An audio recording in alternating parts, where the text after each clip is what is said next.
He was very nervous, very stressed, and absolutely devastated.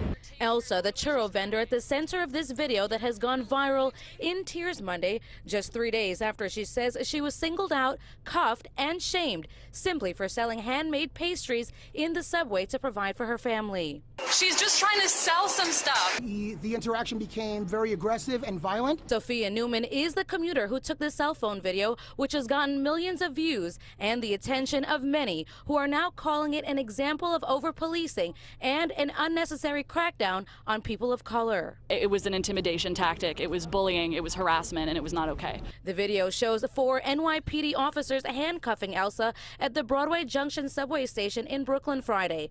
They then confiscate her cart with the food she was trying to sell, dragging it out of the station. She could be seen crying and pleading with them in Spanish. No one has ever complained to me in my whole history in the city council and said, "Councilman, I really got a problem we need to work on, the churro salespeople." Police say she was instructed in both English and Spanish that she would be issued a summons and her property would be taken as evidence, and she refused. They say there were numerous complaints and she was issued multiple summonses this year. Imagine you have 10 summonses and you still have no other choice but to feed your family.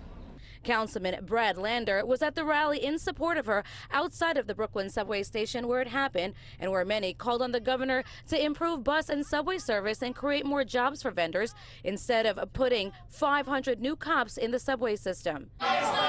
The city capped the number of food vendor permits at 4,000 decades ago, so New Yorkers like Elsa can't even apply for one. Local leaders say that needs to change. The city stopped giving out new permits for street vending. And so now what's happening is there's a set of people that have them, and they lease or sell them to others.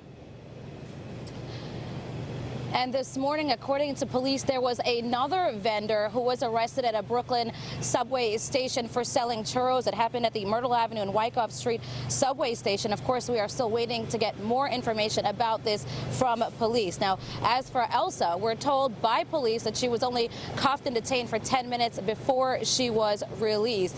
People who we talk with today say they are trying to get her some financial help, and local leaders and advocates are now saying that they're calling on the NYPD to release the names of those 4 officers so they too can be held accountable.